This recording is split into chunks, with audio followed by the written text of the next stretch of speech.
Signore e signori, buonasera. Welcome to Mersey, and an interesting evening is awaiting us. So thanks for your interest. We are happy that you're here such in great numbers. We have a particularly interesting tableau this evening, I think, because since we had, now this is the 10th edition, actually, of the program that Fondazione IPSA and Mersey are organizing together.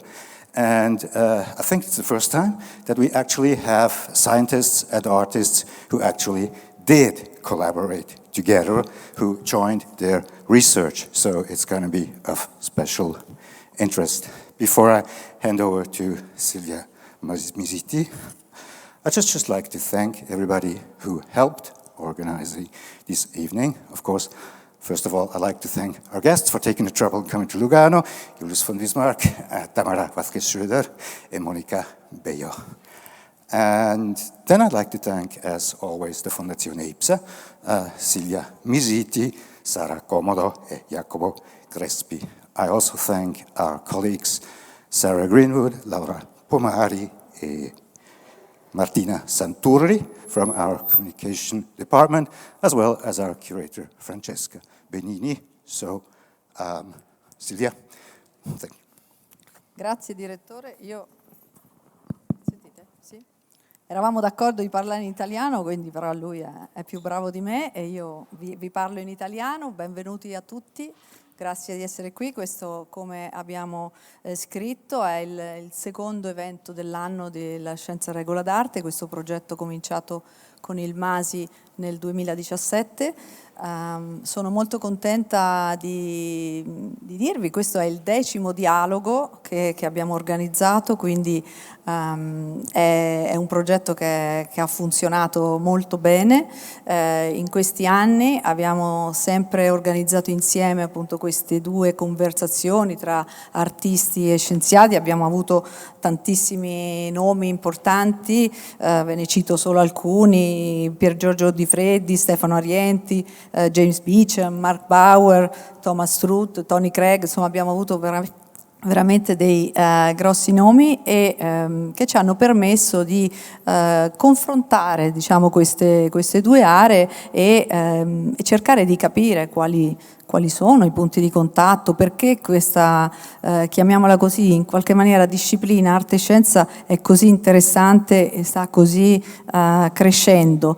Talmente sta crescendo che stasera, per parlare con i nostri ospiti, abbiamo invitato Mónica Bello, che è una storica dell'arte, una curatrice spagnola, che è la responsabile di un progetto molto interessante che il CERN di Ginevra ha cominciato qualche anno fa, poi ci dirà lei meglio, proprio dedicato alle arti. Quindi all'interno del CERN ci sono artisti che svolgono lì passano del tempo lì in residenza e dialogano, collaborano con gli scienziati, e da questa collaborazione nascono sempre cose meravigliose. Quindi consideriamo Mónica Bello una delle massime esperte di arte e scienza, e per questo stasera modererà con noi questo evento.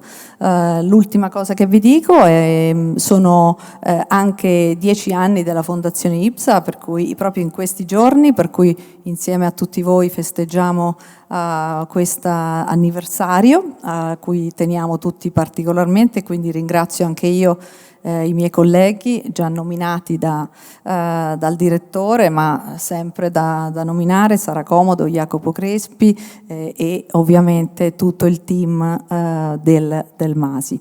Abbiamo anche lavorato insieme all'AC e questo evento fa comunque parte del calendario LAC, in particolare per il focus che è stato nominato La luce dell'ombra, molto interessante, quindi in questo calendario trovate anche questo evento. Mi taccio a questo punto, passo la parola a Mónica Bello, che introdurrà i nostri ospiti e seguirà e modererà la conversazione per noi. Buona serata, ci vediamo al termine.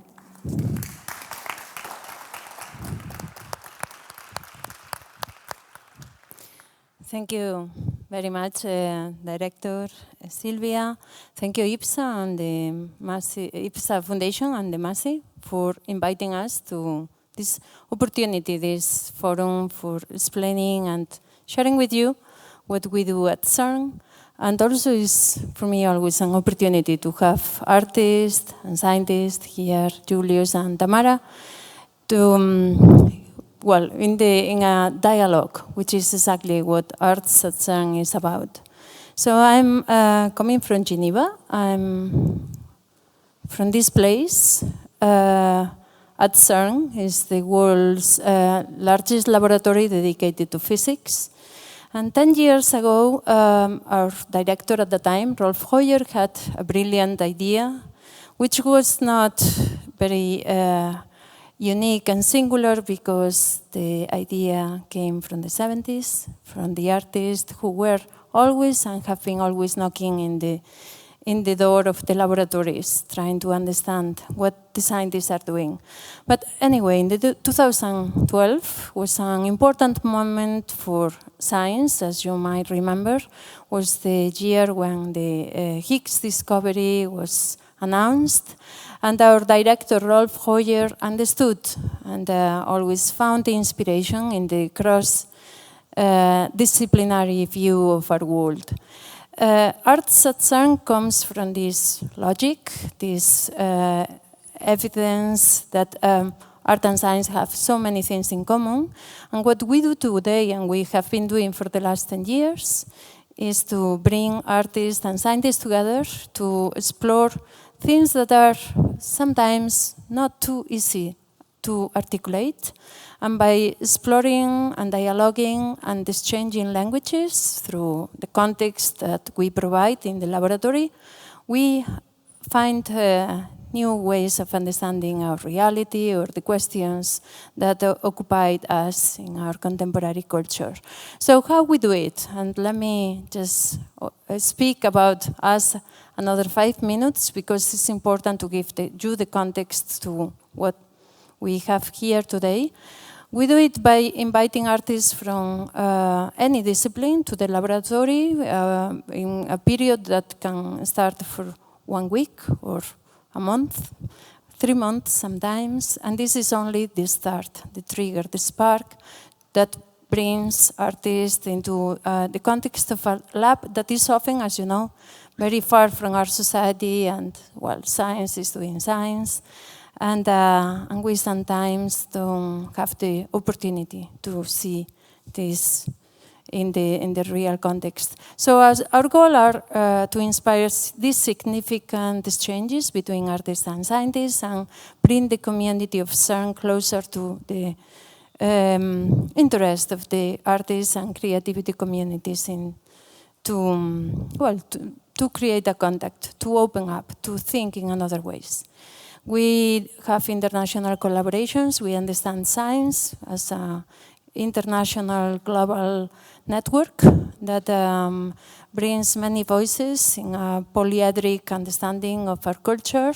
So we do collaborations with other institutes, other cities, cultural centers, and the outcomes are often our commissions and exhibitions, outreach, events, forums, as we have today, thanks to this collaboration that we have with IPSA and MASI this evening. But something big and great is going to happen next year, is Science Gateway. Renzo Piano is signing this amazing project that is becoming our visitor center. It's a gate to the world of science, and there will be many ways to approach this building, which is going to be an agora of knowledge through outreach, education, and the arts. And if you come to Geneva in June next year, you will be able to say hello and enter this amazing space, and it will be another way to engage with science. So the opening exhibition, Exploring the Unknown, is something we are working together. And I think we brought artists we invite them back to the laboratory to contact back the scientists, specifically theoretical physicists, to explore the unknown, these unanswered questions that we have still today. And this is what bring me to our guests tonight. Julius von Bismarck and Tamara Vázquez Schröder are the protagonists of everything that I just explained to you today. Julius von Bismarck was the first artist in residence in the Arts at CERN program, and Tamara Vázquez Schröder has been with us, working with the scientists for many years, since you arrived at the laboratory, I think. And the evening today, after my brief context, explaining you and exposing our world to you, our evening will consist in a dialogue between art and science. I'll start by introducing you. Julius von Bismarck, as I said, was the first artist in residence. Julius was with us in 2012 as part of the project Collide, the very first residence that brought artists to the lab, invite them in a fully funded residency. Julius is based in Berlin, is coming from Berlin, and has a multidisciplinary practice that explores contemporary dialectics of nature and civilization. Knowledge and cultural imaginations are key to his work, and the individual's behavior and social norms. In his visual and artistic practice and vocabulary, he transposes encounters with materiality, elemental forces that sometimes go beyond human scale. So he places these art productions, performances, or other devices to question nature and our relation with it and with reality. And Tamara Vázquez Schröder is an experimental physicist working since 2010 in the ATLAS experiment. ATLAS experiment is one of the largest collaborations in physics today.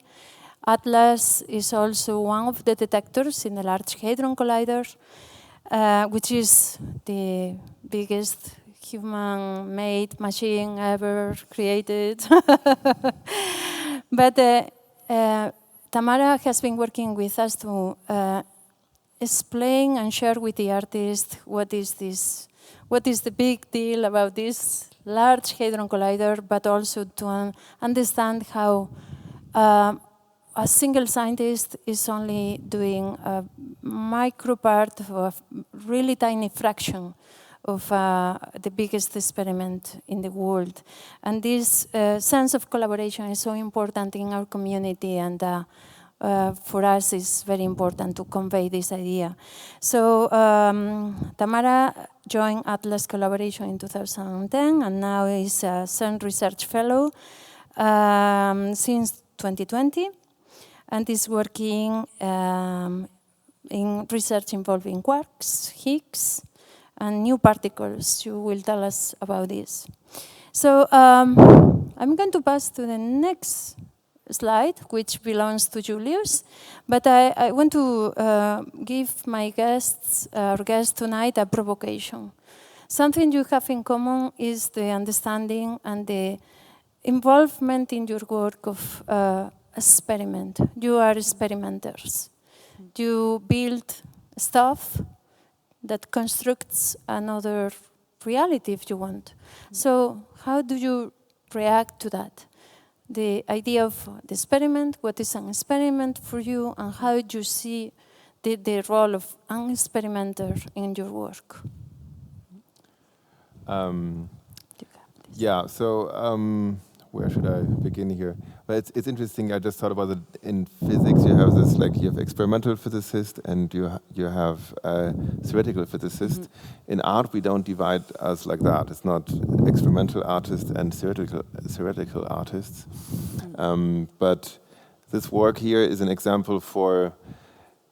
It's an experiment that doesn't happen so much while I'm doing it. It happens actually when the visitor is looking at the work, and that's what I'm interested in here.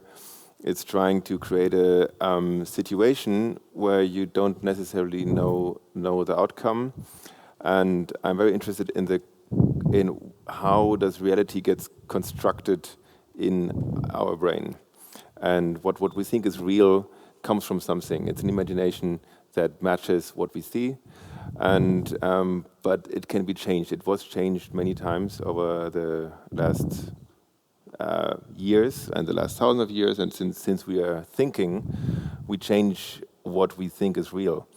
And when the time at CERN, I was very interested in how this construction of reality happens on this natural science level. As an artist, I'm coming from images, and landscape painting, for example, always had a big effect on how we see the world. And this work is called landscape painting, and I don't know what you think. The resolution of the screen is not very high, even though it's very bright. But probably you think you see jungle, which is partly true. But the material you see is actually plastic. It's acrylic, because it's a painting. It's a painting on jungle. It's a one-to-one scale landscape painting. So I painted a landscape onto a landscape, which you see here, the process. I did it in different locations. And so that's people painting what they think how the nature should look like onto nature. Yeah, this is in Mexico, for example. Someone is painting a cactus green. So the first step, I paint everything white. That goes very fast. And then people have to repaint it the way they think it should look like, or it's supposed to look like. I don't know. Yeah, it's a very long process, of course, because every little leaf has to be touched with a brush once.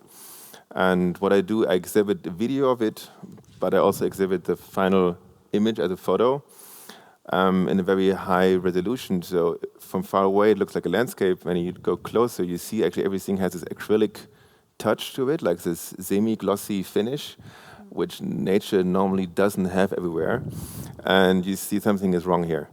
And that's where you have this little experiment, like at what time do you actually think something is wrong? And that's that moment I'm interested in, like where you actually see that something is wrong in what you think first. So it makes you more aware of the construction, what you see, and the construction in your head.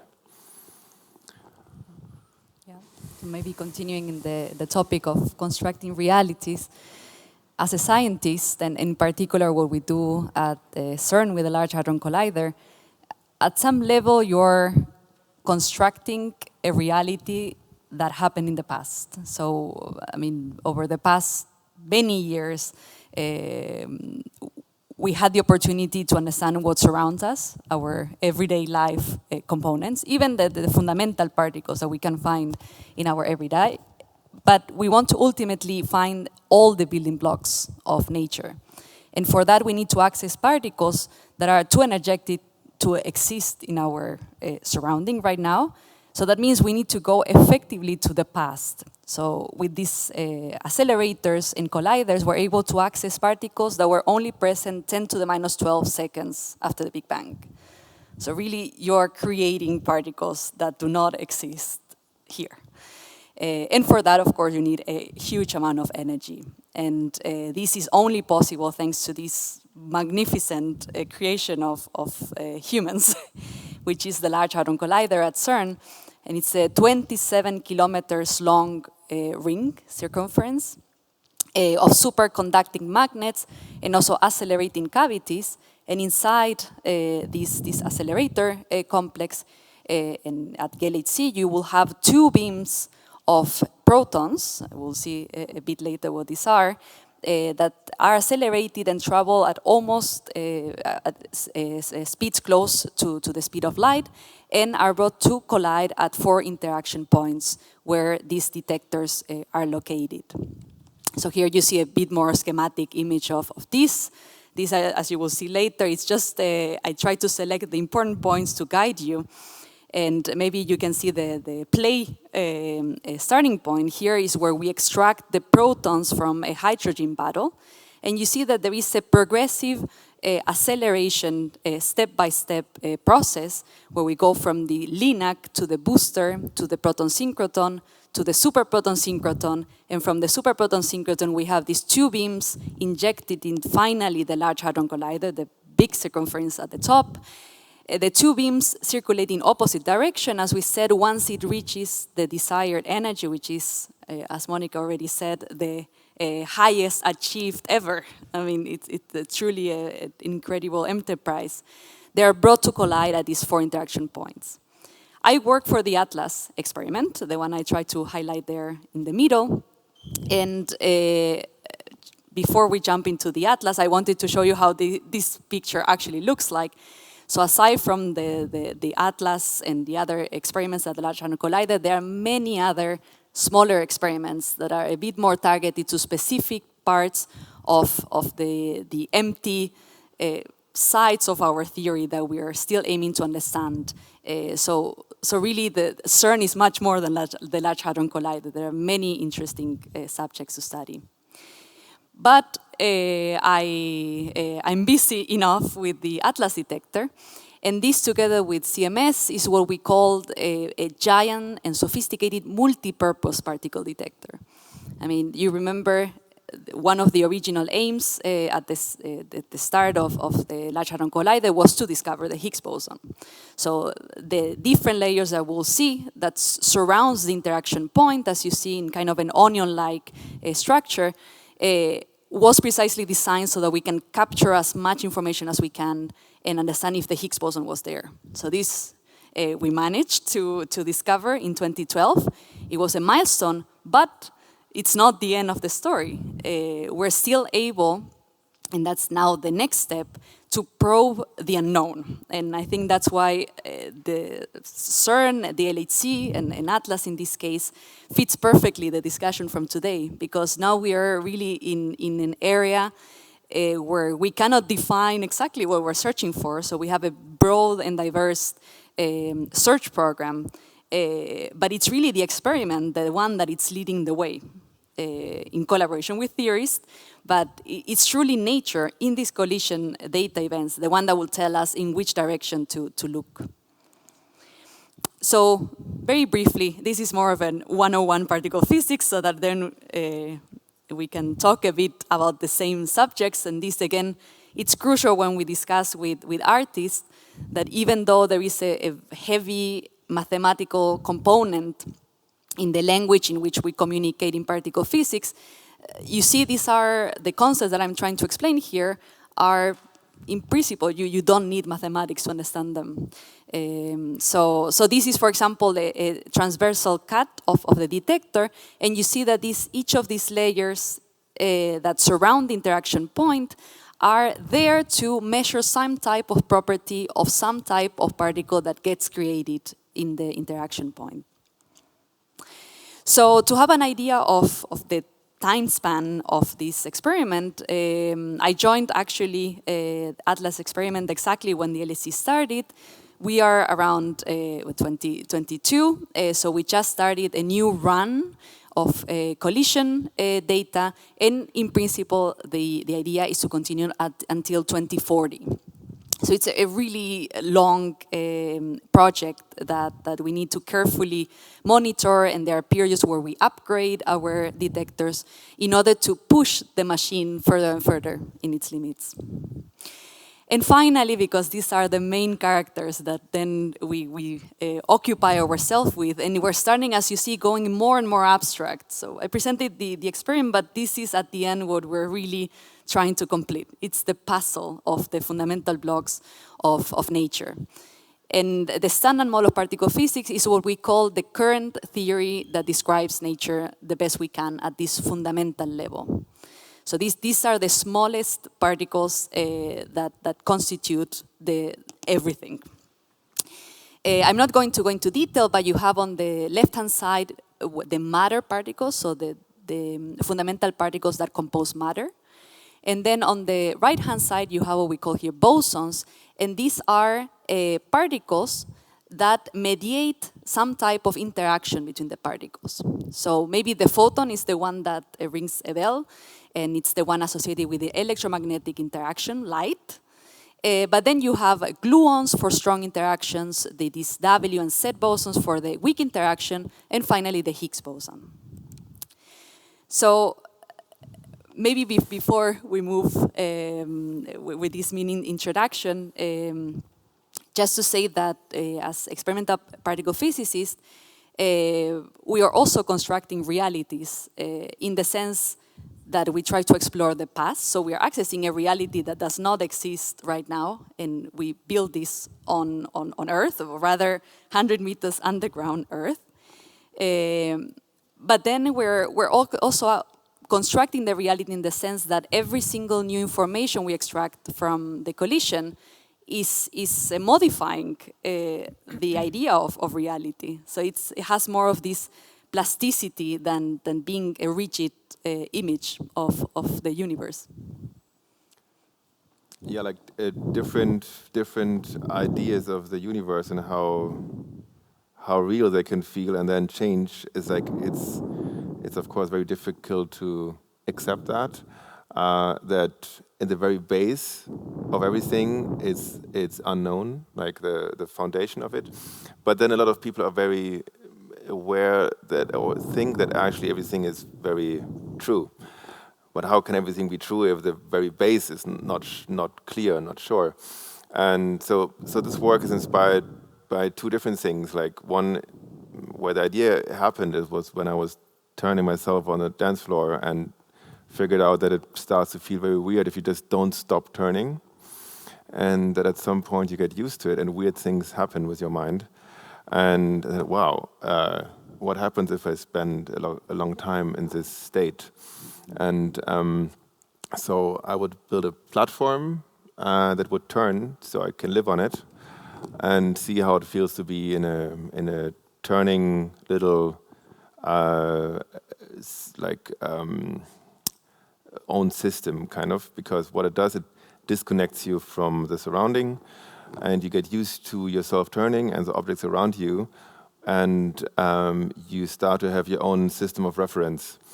And of course, this is going back to the time where we thought that Earth is the center of everything and everything is rotating around Earth, which is possible to believe. And then all the planets start to have weird orbits that look weird. They're complicated to explain. They're much easier to explain with a heliocentric system. And but you can still explain them. And that's, of course, a very interesting moment in the history of science and in the history of understanding reality, or constructing reality, as I would say it. And so I thought, okay, what happens if I actually go the other way and put myself on a little turning platform and disconnect from everything? Am I going to be able to think that this is everything and that everything is turning around me?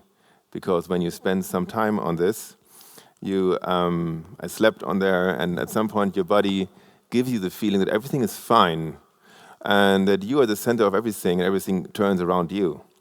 Because it's very complicated to actually be turning all the time, so it stops thinking you're turning.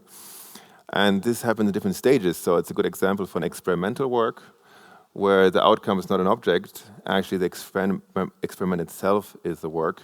So I wanted to see what happens in my brain if I'm not just turning myself, but doing it on Art Basel with all these people around me that are important for me, disconnecting from them while they look at me. And so, yeah, it's hard to actually say what the outcome was because it's a feeling. And that's maybe the big difference between me as an artist and you're a scientist. We might be both interested in the same things, but like you create numbers or facts, or and as an artist, I can create also feelings. This time was feeling for myself, which is hard to translate to others, maybe. Yeah, so the outcome. This is not a paper that I publish. This is just a feeling that I make. Yeah. I think there is an important idea there about the mind and experience. mind versus experience, and dissociating the body from the external viewer. But I think there is something interesting as well in what Tamara, you said about the past, that you are trying to capture something that is gone, but you are trying to depict this through the eyes as well. So it's detecting an image that is gone. So just going back to the basics of this experiential part of something that is so difficult to capture, how do you see your work as a scientist and an artist in a culture that is so dominant on the visual, on the eyes, which are the central sense for us? When you are talking about subatomic matter and a new universe that does not exist more, or you are talking about disappearing or becoming a center but dissociating your body, your mind from everyone who was surrounding you in Art Basel. There is something that I find really interesting, and I like to hear the view from an artist and a scientist in this sort of conundrum. Yes, I mean, it's, but to what you said before, it's actually also interesting how scientists try to take themselves out of the equation. So it's a bit the anti-egocentric experiment. Totally, yeah. So it's interesting, we're aware that we are the ones perceiving reality, but we still want to aim at describing reality as something that can exist without us. So that's the aim of trying to describe it in the language of mathematics, something that happened in some type of causality with or without us. And here it's maybe something interesting to bring up, because it's maybe at the core of how also in particle physics we see things in our mind. To understand that actually right now we have two different very opposite scales of physics. Both of them work magnificently in their own area of their own regime. We have gravity, which is a force we know exists. We're all standing here, not floating. And this is described with general relativity. This applies great to describe large scales, so orbiting planets, colliding galaxies, the dynamics of the expanding universe that we know is accelerating. And on the other side of the spectrum, the smallest, we have quantum mechanics, which is a wonderful theory that it's at the core of the standard model of particle physics. And this describes the other forces, so what I mentioned before, the electromagnetism, the weak and the strong interactions. And the standard model of particle physics, as I showed before, describes up to this point truly magnificently all the events at the very small scale, the subatomic level, including proton collisions.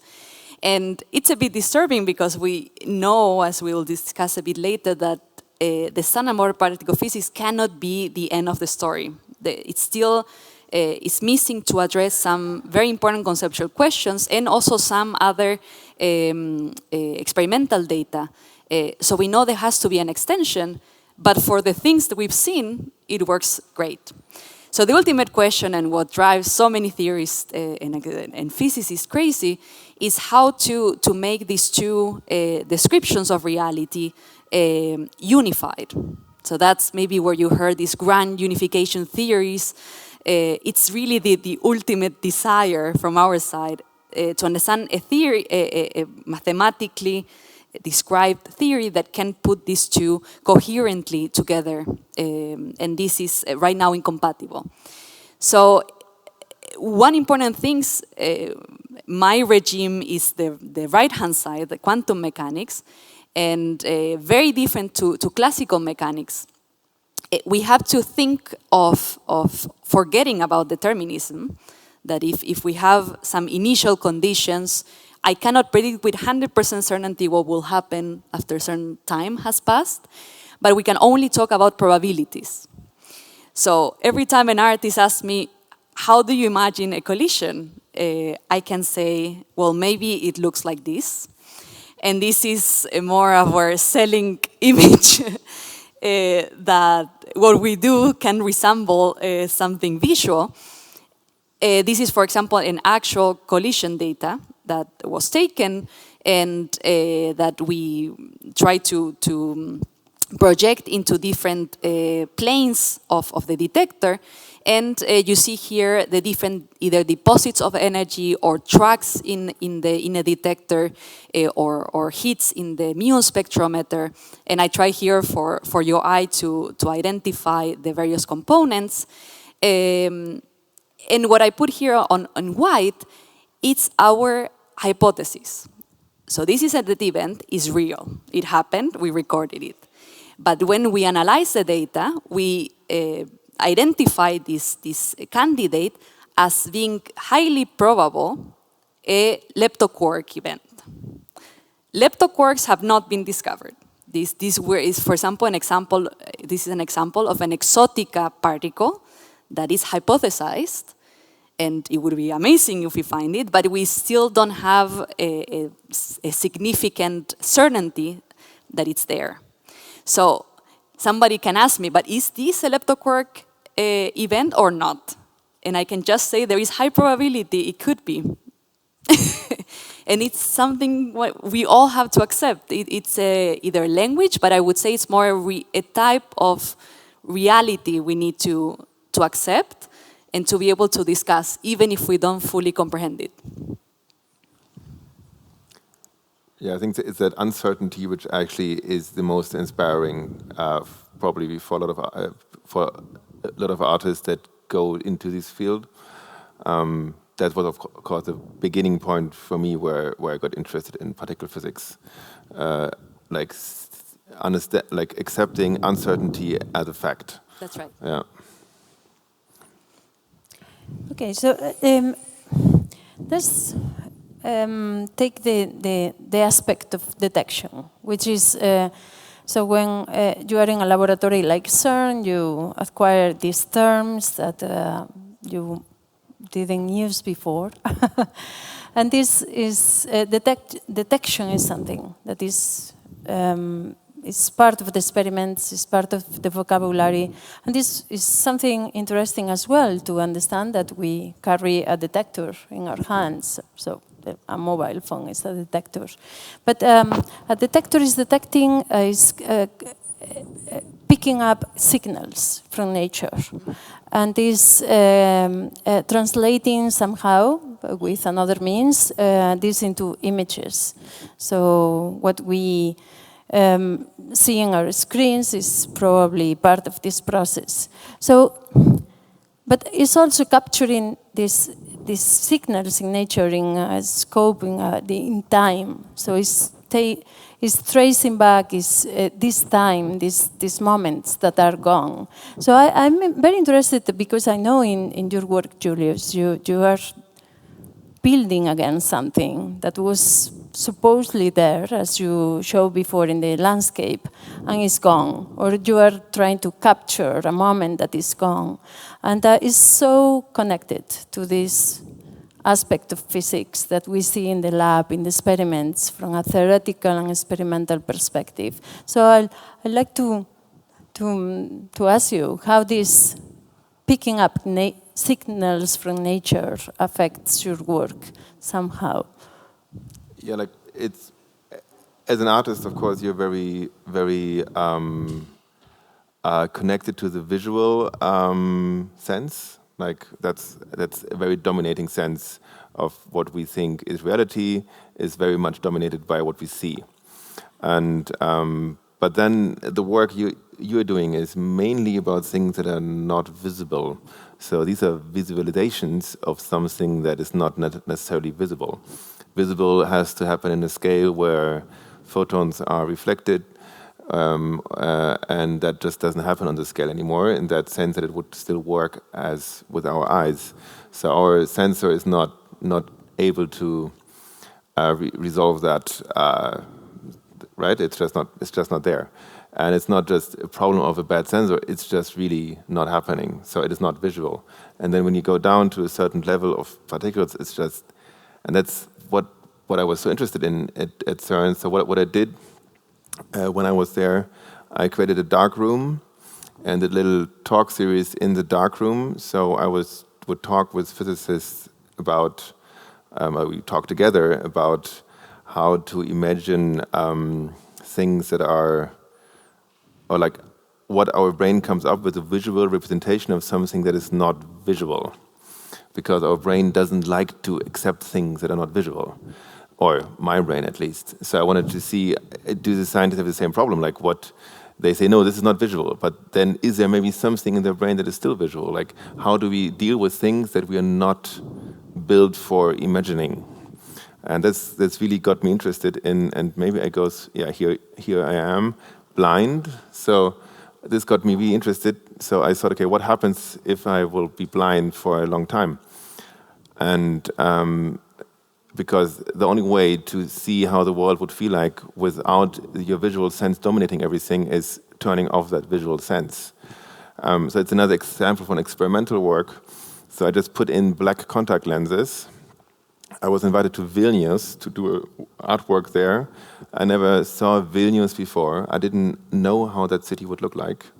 And I was kind of waiting a little bit for that moment where I get invited to a place that I don't know how it looks, and I don't even have a cliche in my head.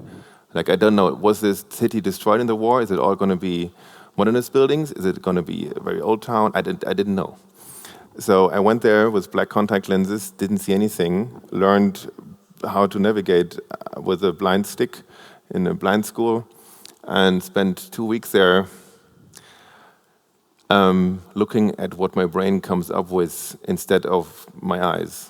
So I was looking through my third eye, and of course it was a very intense experiment for me, and which is difficult again to translate into a work. But I did that experiment again with students, and what you see behind me there is also a work that I did. It's based on a LiDAR scan, but it's too complicated to explain now.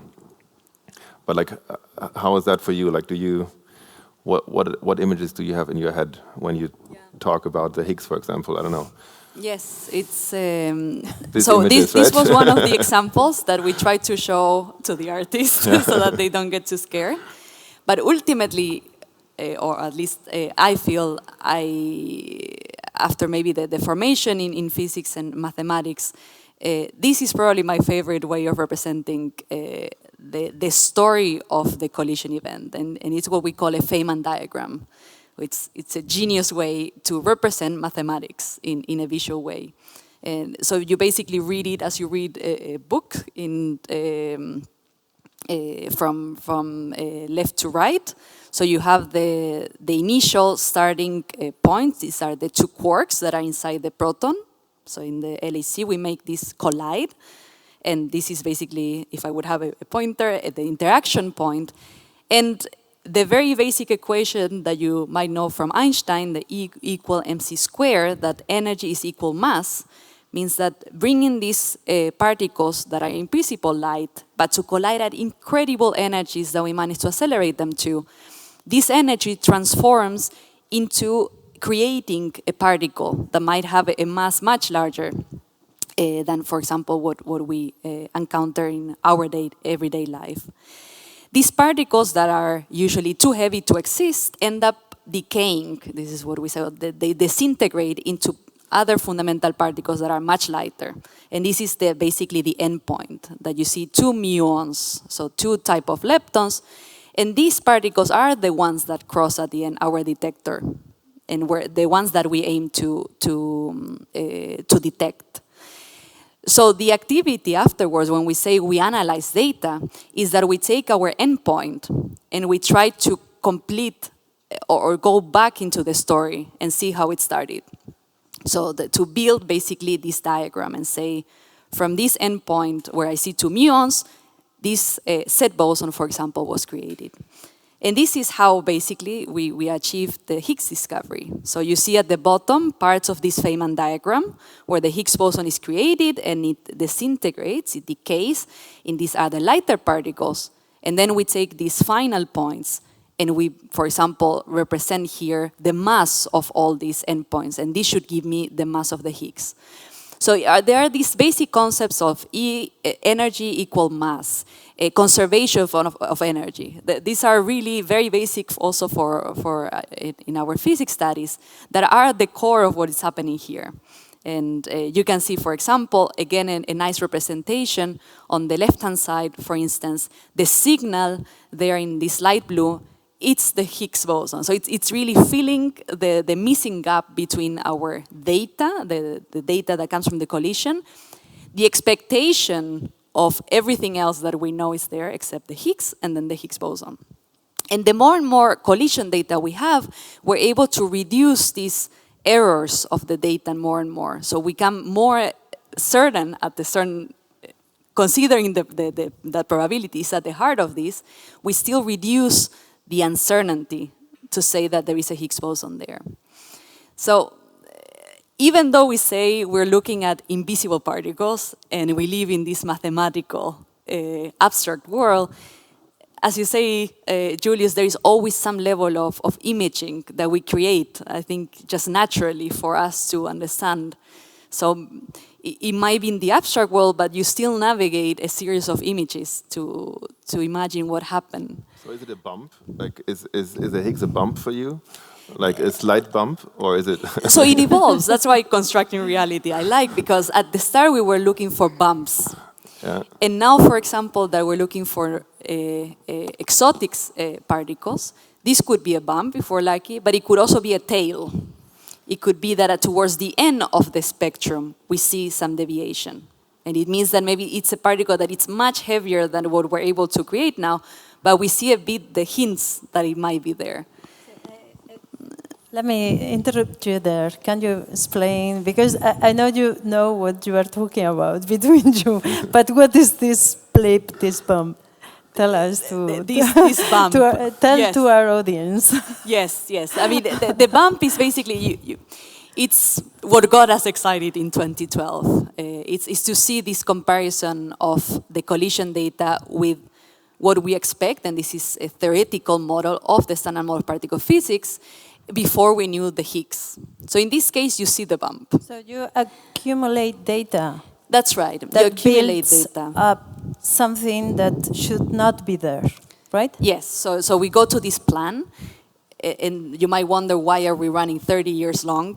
Can we not just take a few collision data and that's it? It's because we really need to accumulate as many collision data as possible to be certain. So that's why you might hear that we're always hesitant when we see some type of tension between the collision data and our expectation. We don't go and say we have new physics. We usually say it's looking interesting. We need to collect more data to be certain. We don't just say so that you continue funding us. So it's truly we need to reduce this uncertainty to claim something. And by claiming something, you need to build a new machine, a new experiment. And, that's right. And push this scope of energy that we needs to be higher and higher energy. Yes. So you recreate something that is closer to a universe that we don't understand because it's too remote in time. Mm-hmm. So this is particle physics. This is basically particle physics. I mean, I'll show you another. I didn't want to go yet, but pushing the boundaries. But this is Tamara. I think my reflection here is that when you have such a big challenge, let's reveal the true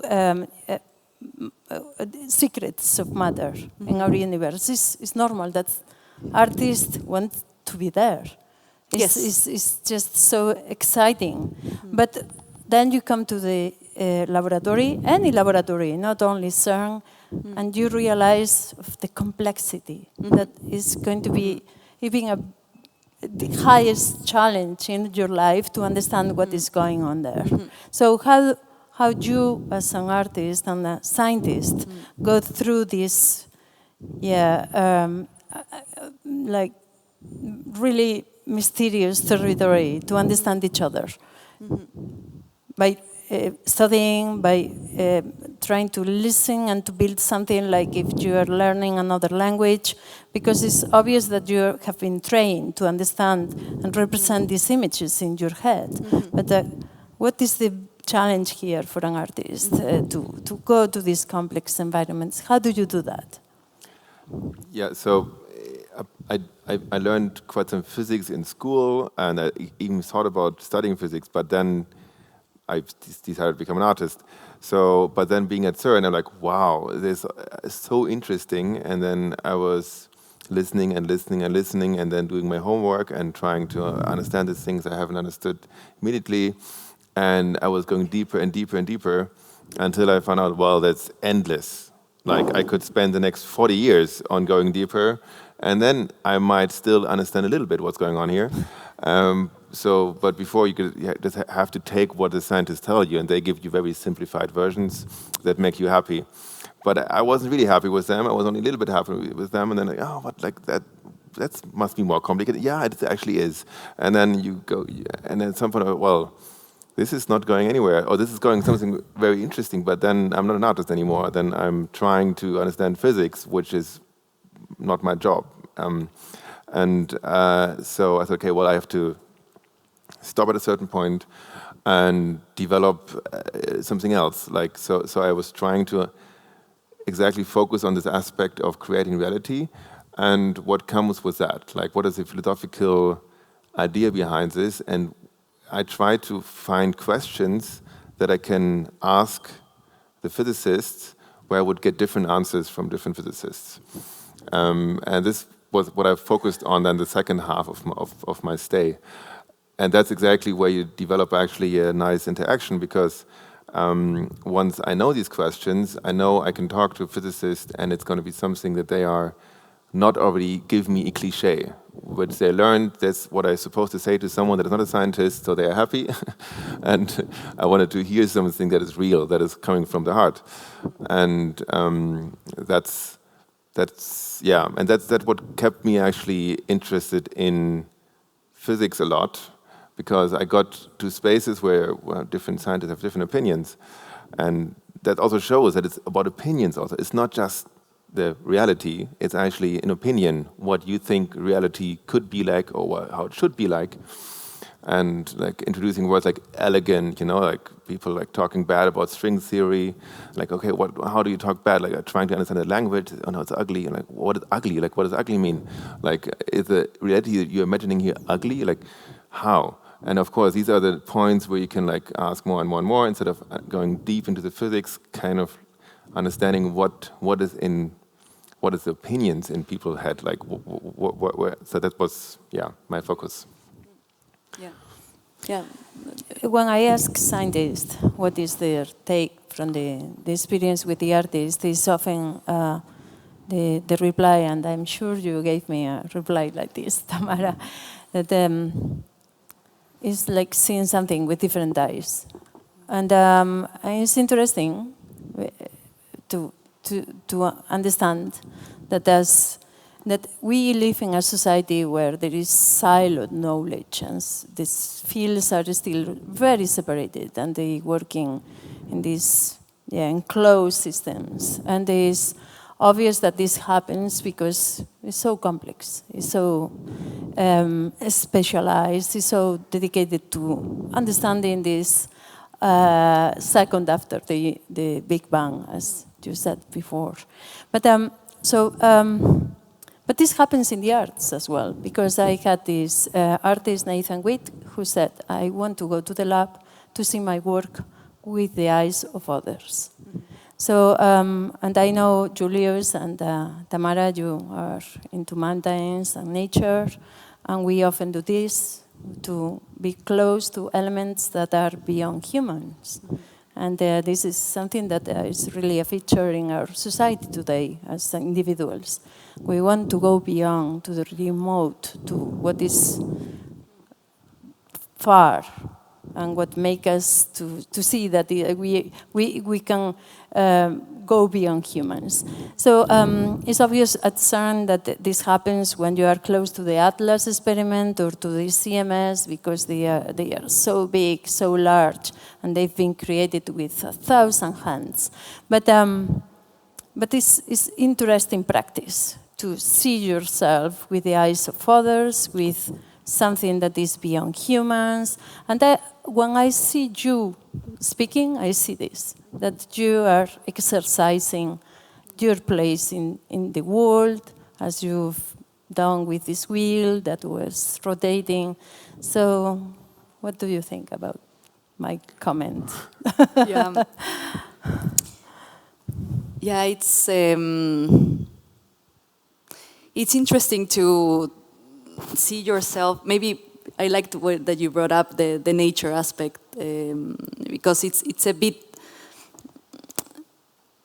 to explain a bit what I was saying before, that past the Higgs discovery, we're in a phase. This is a very nice diagram following a Kuhn structure where the standard model particle physics had a process. There was a phase of discovery in the 60s and 80s, then the consolidation in 2012, and now we're, it sounds a bit bad, the phase of crisis, but I'm actually happy to be living in this period of particle physics, because it's open-ended. Now you really have hardly any hints. We can only push the boundaries of energy further and further, as you mentioned, Mónica, with bigger machines. And it also could be overwhelming for us as scientists, not just when we explain to artists, because we have so many areas to cover, just in case this new physics is hiding somewhere. We just need to explore everything. So I would imagine myself facing a huge mountain, the Eiger, and you have this in front, and it's this desire of exploration, knowing that you might get lost. And it's also, I think, in the conversation with artists, we might be able to finally find the way to communicate to society what is fundamental research. That sometimes you're truly hiking up a mountain without really knowing the course or the ending point. But you know inside yourself you must do it. Humanity has to do it. So it's worth it just for the mere purpose of walking the mountain. So I think that's interesting of the conversation with artists, of this type of activities in a museum, that it's not just the conversation between artists and scientists, it's to open up this other visualization of why we do fundamental research, why we do at some level fundamental art. You know, what does art serve for, right? And yes, and I find this overwhelming, but also extremely exciting, that there is an unknown. We are building the machinery to cover it, but there is no certainty or no guarantee that we'll find something in the near future. Yeah, it needs good people in the right positions to then keep on funding or even put more funding, because I'm in a crisis and I need even more money to do my things. You know, that's a weird moment. Well, why are you in a crisis? Obviously, you're not successful. Why should I give you more money? So, so for me, as an artist, it's the same thing. You know, when I'm in an artist crisis, maybe that's the moment where my next work is the most interesting, because I need to reconsider. I need to change myself, and then like, okay, where does the money come from in that time where I reconsider? It's difficult, and yeah, I don't know. Like, I was also a bit interested in how the funding of CERN works, right? Like. And when, yeah, it's very interesting, because that's part of it. Money is part of it, and also like lobbying is part of it, and going for a certain direction. And okay, you agree. Okay, let's talk about this like this, so we get funding for it, even though you might believe it a little bit different.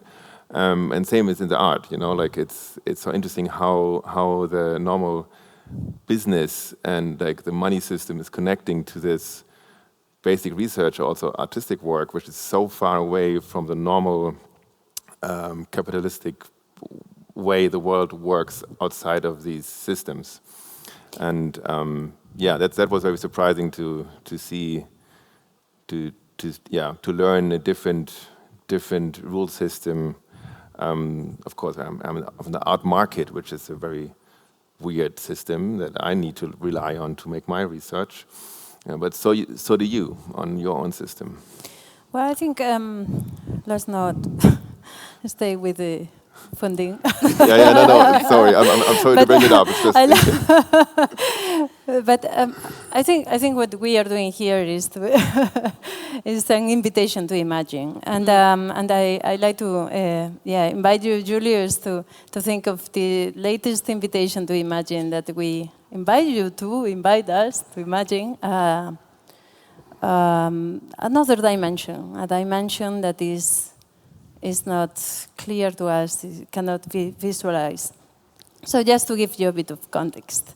We are building a Science Gateway, which is the new space, a visitor center dedicated to education, to outreach, and to the arts and culture. And Julius is one of the artists who will be in this exhibition. This was part of a call for ideas, and the 4 artists in this exhibition are inviting us to imagine this construction of realities that we were discussing today. So maybe it's impossible to talk about this without an image. It's about impossible. That's a bit what the project is about. So you say it's impossible to talk about it without an image. That's trying to solve that, but it's not really doing it. That's exactly what I'm interested in here. So by the way, thank you that I got the chance to develop this, or we are developing it right now. It's called a tesseract, which is like a. You always need tricks to explain it. So a point is one-dimensional. A line is two-dimensional. A square is a line is like a point is zero. Line is one-dimensional. A square is two-dimensional. A cube is three-dimensional. What comes next? For mathematicians and physicists, it's very normal to just go the next steps because sometimes it's just necessary for your. Or like also in programming, it's very normal to have 4-dimensional or more dimensional objects in your research. But it's very difficult when it comes to actually imagining a real-life representation of this. And so you have tricks to do that. And so this tesseract right now here, it's a projection of a 4-dimensional object into 3-dimensional space. Same thing as a shadow of a cube on a piece of paper looks like a drawing of a cube, right? You can still imagine it. But it's 2-dimensional, but it represents something 4-dimensional. This is something 3-dimensional. This is something 3-dimensional representing something 4-dimensional. And it's rotating in 4 dimensions, which looks like turning inside out in 3 dimensions, which is this is like a typical mathematically example. And then there's the animated GIFs on Wikipedia, which you can see. And then, okay. But I said, okay, what does this relate to in real life? And I wanted to go into the brutality of making this actually a real object and to all the mechanical problems that come with it, because they're a nice explanation of how impossible it actually is to imagine this, because imagine you live in a 4-dimensional space. Good luck, you're not going to be able to imagine it. But then there's all these physicists that are trying to explain something that happens in a more dimensional space than 3. And they use all these tricks, and these tricks inspired me. It's a trick that tricks your brain into understanding something your brain is not supposed to understand. And being aware of the wall in your brain, where it's just over, and then you need tricks to get around it, I think it's the nicest awareness that I could ever gain, that my imagination is limited. And there's no real way around it, but there's some tricks to kind of sneak a little bit behind the wall. And so this sculpture is a monument for that wall, actually. It looks very simple here, but it's very complicated. So, that's one of the 32 actuators, a prototype of it, for each side, because they have to change in length a lot, and then they have to make the whole thing rotate. Yeah, it's like thousands of moving parts in that one sculpture, which is such a simple mathematic object, but it becomes a technical nightmare when you make it in real. I think this is a good way to loop to our first question about the construction of reality and the visual aspect of our culture, and how we are still seeking for new ways to picture our world. And I'm going to invite our audience to make the questions now, because there might be some. So all these questions.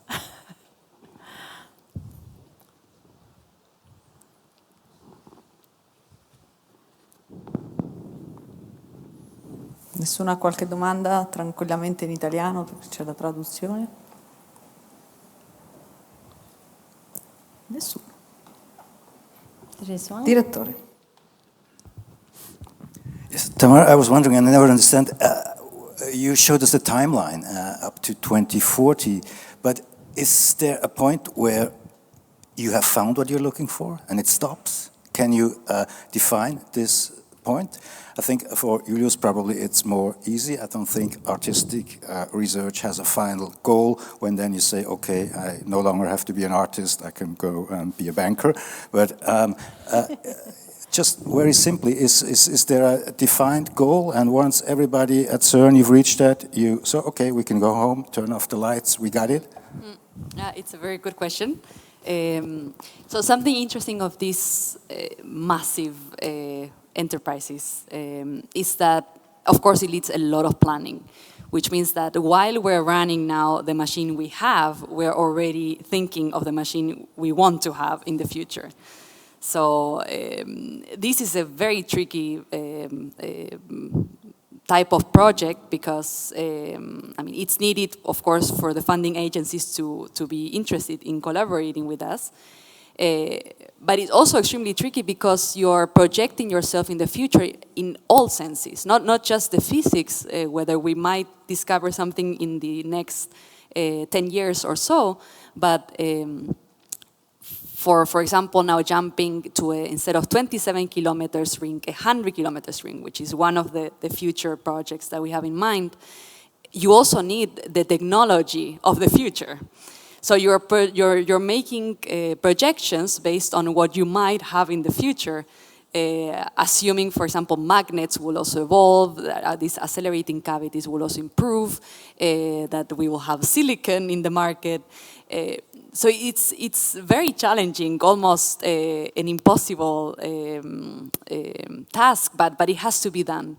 So we're constantly doing the present experiment, which projects us into the past, as we saw, and at the same time already thinking what we want to do in the future.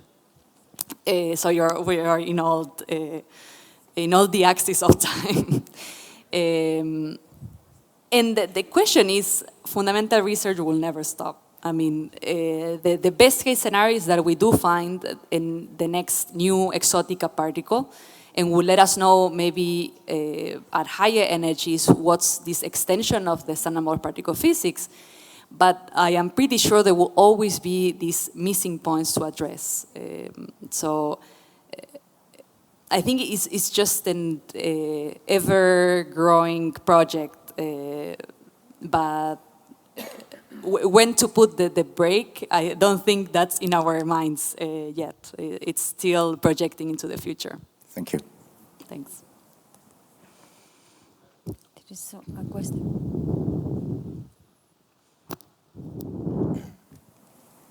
Well, thank you, first of all, for your description tonight. Humans are going to the universe. As you know, humans are going back to the moon in the next couple of years, or 3-4 years. And the idea is to go back to Mars and expand, the knowledge of the universe. And when we talk about the big scale, as opposed to the small scale that you described to us tonight, it's relatively easy for us to sort of create an image and an imagination of what it is like. There are even films, pictures about the universe, and you can see them on Netflix or whatever. So there are artists who have actually, have been able to give us a representation of the big scale.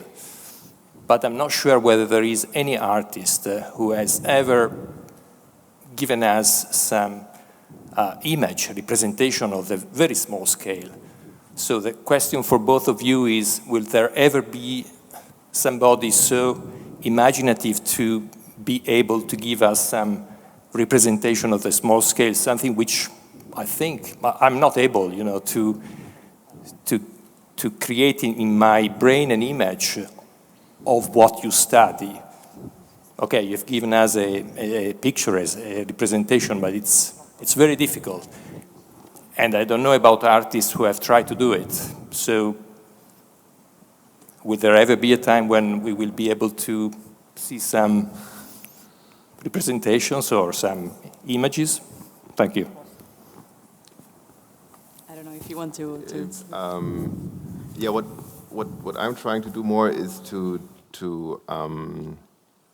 create a situation where people understand that they don't need that image, kind of trying to make people aware of not everything is visual, but it's very difficult.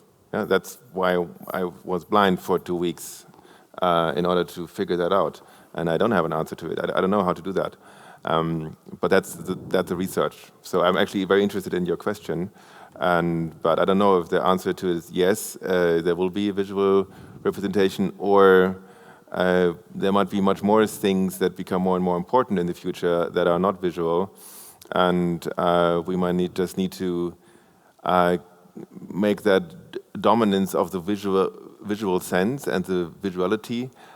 Maybe we need to get rid of that a little bit, but that's what I'm interested in. But I don't know if that's the answer to it. Yeah, it's a very good answer. Also, you have to keep in mind that all detectors also, as time progresses, we want to go, as we said, to the smallest. But it's not always the smallest. It's sometimes really what just our sensorial capabilities is unable to capture on its own. So we need the aid of these detectors, either the detectors at the Large Hadron Collider, the laser interferometers to measure gravitational waves, right? We're trying to detect something that it's a whisper in what is our sensorial skills. And we should the trace that is left in this detector, that should be the mental image at some level. I see that as the best representation. It means that something has happened. It's an event. And you're not processing it via any of your senses. The detector is the extension of your senses. This is a very experimental way of seeing it, because the experiment becomes part of us at some level. It's almost it's an extension of your body. So it's learning a new sense, which is the one that the detector provides you. And then there is the aspect as well of what is an image. Mm-hmm. What is an image today? I think this is an important question. And some artists at CERN are trying to challenge the notion of an image. But you don't need to come to CERN anymore to challenge this notion, because we are actually doing it. The black hole image is an impossible image. It's something that has pictures, something that does not that absorbs light. So I think the notion of an image is something that is being developed for the last 20 or 30 years. And with all these technologies that are deployed around the Earth, even science is challenging, not only arts. Yeah. So I think I have signaled. We could stop here, yes. And we can continue our discussion with an aperitif in the next room all together. So you are all invited to stay with us. And thanks to Thank you our very much. guest.